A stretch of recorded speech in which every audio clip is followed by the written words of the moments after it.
ఓం శాంతి. ఈరోజు మురళి డేట్ 19/6/2025. బాబా చెప్తున్నారు, మధురమైన పిల్లలు, ఇప్పుడు మీరు ఈశ్వర్య సంతానంగా అయ్యారు. మీలో ఏ అసురి గుణము ఉండరాదు. మీ ఉన్నతిని మీరే చేసుకోవాలి, తప్పులు చేయరాదు. ప్రశ్న: సంగం యుగ బ్రాహ్మణ పిల్లలైన మీకు ఏ నిశ్చయం ఉంది, ఏ నశ ఉంది?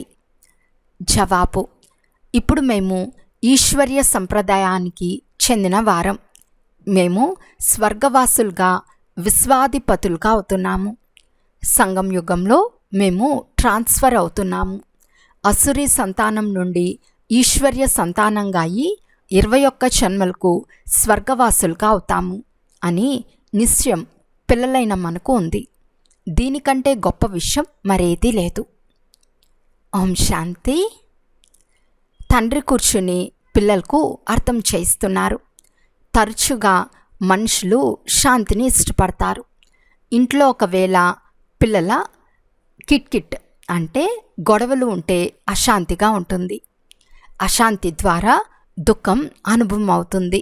శాంతి ద్వారా సుఖం అనుభవం అవుతుంది. ఇక్కడ పిల్లలైన మీరు కూర్చుని ఉన్నారు. మీకు సత్యమైన శాంతి ఉంది. తండ్రిని స్మృతి చేయండి, స్వయాన్ని ఆత్మ అని భావించండి అని మీకు చెప్పబడుతుంది. శాంతి సాగర్లైన తండ్రిని స్మృతి చేయటం ద్వారా ఆత్మల అర్ధకలుపు అశాంతి తొలగిపోతుంది.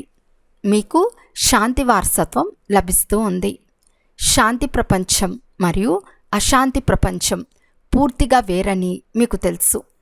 అసురీ ప్రపంచం, ఈశ్వర్య ప్రపంచం. సత్యుగం, కలియుగం అని వేటిని అంటారో మనుషు మాతృలెవ్వరికీ తెలియదు. భలే ఎలాంటి హోదాలో ఉన్నవారమైనా మాకు కూడా ఇంతకుముందు తెలియదని మీరు చెప్తారు. ధనవంతులను హోదా కలిగిన వారని చెప్పబడుతుంది.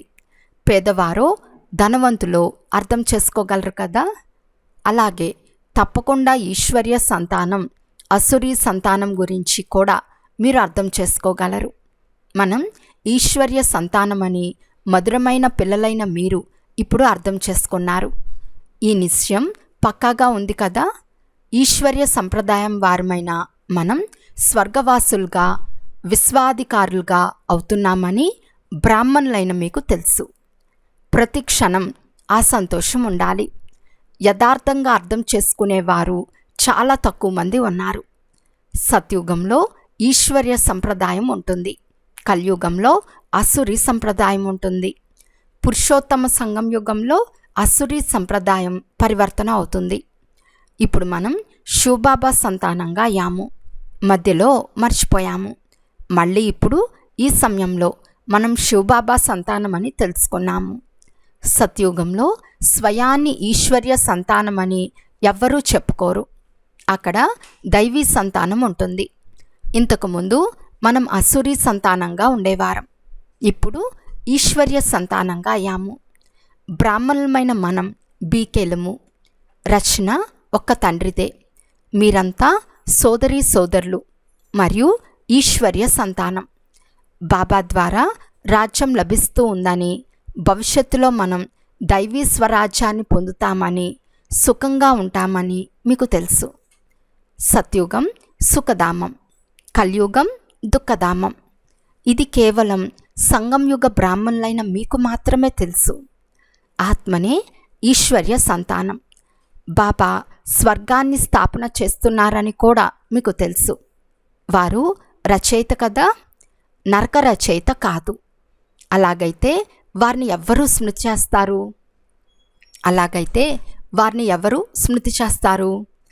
మధురాతి మధుర పిల్లలైన మీకు తండ్రి స్వర్గస్థాపన చేస్తున్నారని తెలుసు. వారు మన అతి మధురమైన తండ్రి. మనల్ని 21 జన్మలకు స్వర్గవాసులుగా చేస్తున్నారు. దీనికన్నా గొప్ప వస్తువు ఏదీ ఉండదు. ఈ వివేకాన్ని ఉంచుకోవాలి. మనం ఈశ్వర్య సంతానం కనుక మనలో ఎలాంటి అసురీ అవగుణాలు ఉండరాదు. స్వావున్నతిని చేసుకోవాలి. సమయం చాలా తక్కువగా ఉంది. ఇందులో తప్పులు చేయరాదు, మర్చిపోకండి. తండ్రి మన సన్ముఖంలో కూర్చుని ఉండటం చూస్తున్నారు. మనం వారి సంతానం. మేము దైవీ సంతానంగా అయ్యేందుకు ఈశ్వరుడైన తండ్రి వద్ద చదువుకుంటున్నాము. కనుక ఎంత సంతోషం ఉండాలి. బాబా కేవలం నన్ను స్మృతి చేసినట్లయితే వికర్మలు వినాశనం అవుతాయని చెప్తున్నారు. తండ్రి అందరినీ తీసుకెళ్లేందుకే వచ్చారు. ఎంతెంత స్మృతి చేస్తారో అంత వికర్మలు వినాశనమవుతాయి.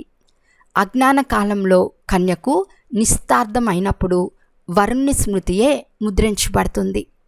కొడుకు పుట్టగానే ఆ స్మృతి ముద్రించబడుతుంది. ఈ స్మృతి స్వర్గంలో కూడా ఉంటుంది, నరకంలో కూడా ఉంటుంది. వీరే మా తండ్రి అని కొడుకు చెప్తాడు. ఇప్పుడు వీరు మన అనంతమైన తండ్రి. వీరి ద్వారా స్వర్గవారసత్వం లభిస్తుంది అంటే వారి స్మృతి ముద్రించబడాలి. తండ్రి ద్వారా మనం 21 జన్మలకు మళ్ళీ ఆస్తిని తీసుకుంటున్నాము. బుద్ధిలో వారసత్వమే గుర్తుంటుంది. అందరూ మరణించాల్సిందే అని కూడా తెలుసు. ఒక్కరు కూడా ఉండేందుకు వీలు లేదు. ఎంత ప్రియాతి ప్రియమైన వారైనా అందరూ వెళ్ళిపోతారని కూడా మీకు తెలుసు. ఈ పాత ప్రపంచం తప్పకుండా పోతుందని బ్రాహ్మణులైన మీకు మాత్రమే తెలుసు. అది సమాప్తమయ్యేందుకు ముందే పూర్తి పురుషార్థం చేయాలి. ఈశ్వర్య సంతానమైనందున అపారమైన సంతోషం ఉండాలి. తండ్రి చెప్తూ ఉంటారు, పిల్లలు మీ జీవితాన్ని వజ్ర సమానంగా చేసుకోండి. అది దైవీ ప్రపంచం, ఇది దెయ్యాల ప్రపంచం. సత్యుగంలో ఎంతటి అపారమైన సుఖం ఉంటుంది, అది తండ్రే ఇస్తారు. ఇక్కడ మీరు తండ్రి వద్దకు వచ్చారు. ఇక్కడే కూర్చుండిపోరు, అందరూ కలిసి ఉండరు. ఎందుకంటే అనేక మంది పిల్లలున్నారు. ఇక్కడ మీరు చాలా ఉత్సాహంగా వస్తారు. మనం అనంతమైన తండ్రి వద్దకు వెళ్తాము. మనం ఈశ్వర్య సంతానం, గాడ్ ఫాదర్ సంతానం. మరి మేము స్వర్గంలో ఎందుకు ఉండము అని భావిస్తారు. గాడ్ ఫాదర్ అయితే స్వర్గాన్ని రచిస్తారు కదా. ఇప్పుడు మీ బుద్ధిలో మొత్తం ప్రపంచ చరిత్ర భూగోళాలు ఉన్నాయి. హెవెన్లీ గాడ్ ఫాదర్ మనల్ని హెవెన్కు యోగ్యులుగా చేస్తున్నారని తెలుసు. కల్పకల్పం చేస్తారు. మేము పాత్రదారులమని తెలిసిన మనుషు మాత్రులు ఒక్కరు కూడా లేరు. గాడ్ ఫాదర్ సంతానమైన మనం ఎందుకు దుఃఖితులుగా ఉన్నాము? పరస్పరంలో ఎందుకు పోట్లాడుకుంటున్నాము? ఆత్మలమైన మనమంతా సోదరులం కదా. సోదరులు పరస్పరంలో ఎలా పోట్లాడుకుంటారు? పోట్లాడుకుని సమాప్తమైపోతారు. ఇక్కడ మనం తండ్రి నుండి వారసత్వం తీసుకుంటున్నాము. సోదరులు పరస్పరంలో ఎప్పుడూ ఉప్పు నీరుగా వరాదు. ఇక్కడ తండ్రితో కూడా ఉప్పు నీరుగా అవుతారు.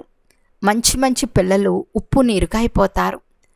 మాయ ఎంత జబర్దస్త్గా అంటే శక్తిశాలిగా ఉంది. మంచి మంచి పిల్లలుగా ఉండేవారు తండ్రికి స్మృతి అయితే వస్తారు. తండ్రికి పిల్లలపై ఎంతో ప్రేమ ఉంది. తండ్రికి పిల్లలు తప్ప స్మృతి చేసేందుకు వేరెవ్వరూ లేరు. మీకైతే చాలామంది ఉన్నారు. మీ బుద్ధి అటు ఇటు వెళ్తుంది. వ్యాపారం మొదలైన వాటి వైపు కూడా బుద్ధి వెళ్తుంది. నాకు వ్యాపారం మొదలైనవేవీ లేవు. అనేక మంది పిల్లలకు అనేకమైన వ్యాపారాలు ఉన్నాయి. నాకు ఉండేది ఒకే వ్యాపారం. నేను వచ్చేదే పిల్లలను స్వర్గానికి వారసులుగా చేసేందుకు. అనంతమైన తండ్రి ఆస్తి కేవలం పిల్లలైన మీరే. గాడ్ ఫాదర్ కదా. ఆత్మలందరూ వారి ఆస్తియే. మాయా చీచీగా తయారు చేసేస్తుంది. ఇప్పుడు తండ్రి పుష్పాలుగా చేస్తారు. తండ్రి చెప్తారు, నాకున్నది మీరు మాత్రమే. నాకు మీపై మోహం కూడా ఉంది. జాబు రాయకుంటే చింత కూడా కలుగుతుంది. మంచి మంచి పిల్లల నుండి జాబులు రావు. మంచి మంచి పిల్లలను మాయ ఒక్కసారిగా సమాప్తం చేసేస్తుంది. తప్పకుండా దేహాభిమానం ఉంటుంది. తండ్రి చెప్తూ ఉంటారు, మీ క్షేమ సమాచారాలు రాస్తూ ఉండండి. తండ్రి పిల్లలను అడుగుతారు, పిల్లలు మాయ మిమ్మల్ని హైరానా పెట్టదు కదా. వీరులుగా అయ్యి మాయపై విజయం పొందుకుంటున్నారు కదా. మీరు యుద్ధ మైదానంలో ఉన్నారు కదా. ఎలాంటి చంచలత లేని విధంగా కర్మేంద్రియాలను అదుపులో ఉంచుకోవాలి. సత్యుగంలో కర్మేంద్రియాలన్నీ అదుపులో ఉంటాయి. కర్మేంద్రియాల చంచలత ఉండదు. నోటి చంచలత, చేతి చంచలత, చెవి చంచలత, ఎలాంటి చంచలత మాటే ఉండదు. అక్కడ మలిన వస్తువు ఏది ఉండదు. ఇక్కడ యోగబలం ద్వారా కర్మేంద్రియాలపై విజయాన్ని పొందుతారు. తండ్రి చెప్తారు, అక్కడ అశుద్ధమైన విషయాలు ఏవి ఉండవు. ఇక్కడ కర్మేంద్రియాలను అదుపులో ఉంచుకోవాలి. పురుషార్థం బాగా చేయాలి.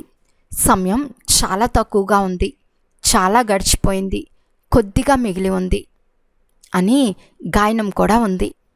కొత్త ఇల్లు తయారవుతున్నప్పుడు ఇక కొద్ది సమయం మాత్రమే ఉంది, ఇప్పుడు ఇది తయారైపోతుంది, ఇక కొద్ది పని మాత్రమే మిగిలి ఉందని బుద్ధిలో ఉంటుంది కదా. అది హద్దులోని విషయం, ఇది బేహద్ విషయం. వారిది సైన్స్ బలం, మీది సైలెన్స్ బలం అని కూడా పిల్లలకు అర్థం చేయించబడుతుంది. వారిది కూడా బుద్ధి బలమే, మీది కూడా బుద్ధి బలమే. సైన్స్లో చాలా పరిశోధనలు చేస్తున్నారు. ఇప్పుడు ఎలాంటి బాంబులను తయారు చేస్తున్నారు అంటే, ఎక్కడో కూర్చుని వేసినట్లయితే పూర్తి పట్టణం సమాప్తమైపోతుంది. తర్వాత ఈ సైన్యం, విమానాలు మొదలైనవి కూడా ఉపయోగపడవు. కనుక అది సైన్స్ బుద్ధి, మీది సైలెన్స్ బుద్ధి. వారు వినాశనం కొరకు నిమిత్తంగా ఉన్నారు, మీరు అవినాశి పదవిని పొందేందుకు నిమిత్తమైన వారు. ఇది అర్థం చేసుకోను బుద్ధి కూడా కావాలి కదా. తండ్రి చాలా సహజమైన మార్గాన్ని తెలియజేస్తున్నారని పిల్లలైన మీరు అర్థం చేసుకోగలరు. ఎంతటి అహల్యలైనా కుబ్జలైనా కేవలం 2 శబ్దాలను స్మృతి చేయాలి, తండ్రి మరియు వారిచ్చే వారసత్వం. తర్వాత ఎవరు ఎంత స్మృతి చేస్తారో అంత పొందుతారు. ఇతర సాంగత్యాలను వదిలి ఒక్క తండ్రినే స్మృతి చేయాలి. తండ్రి చెప్తారు, నేను మన ఇల్లైన పరంధామంలో ఉన్నప్పుడు భక్తి మార్గంలో మీరు, బాబా మీరు వచ్చినట్లయితే మేము మా సర్వస్వాన్ని అర్పణ చేస్తాము అని నన్ను పిలిచేవారు. ఇది ఒక శ్మశాన పురోహితునికి పాత సామాన్లు ఇచ్చినట్లు ఉంది. మీరు తండ్రికి ఏమిస్తారు? బ్రహ్మకు ఇవ్వరు కదా. ఇతను కూడా తన సర్వస్వాన్ని ఇచ్చేశాడు. ఇతను ఇక్కడ కూర్చుని భవనాలు తయారు చేయరు. ఇదంతా శివ్ బాబా కొరకే. వారి ఆదేశానుసారం చేస్తున్నారు. వారు చేయించేవారు ఆదేశాలను ఇస్తూ ఉంటారు. పిల్లలు చెప్తారు, బాబా మాకు మీరు ఒక్కరే, మీకైతే చాలామంది పిల్లలున్నారు. బాబా చెప్తారు, నాకు కేవలం పిల్లలైన మీరే, మీకైతే చాలామంది ఉన్నారు. ఎంతోమంది దేహ సంబంధికుల స్మృతి ఉంటుంది. మధురాతి మధురమైన పిల్లలకు తండ్రి చెప్తున్నారు, సాధ్యమైనంత ఎక్కువగా తండ్రిని స్మృతి చేయండి, మిగిలిన వారందరినీ మర్చిపోతూ ఉండండి.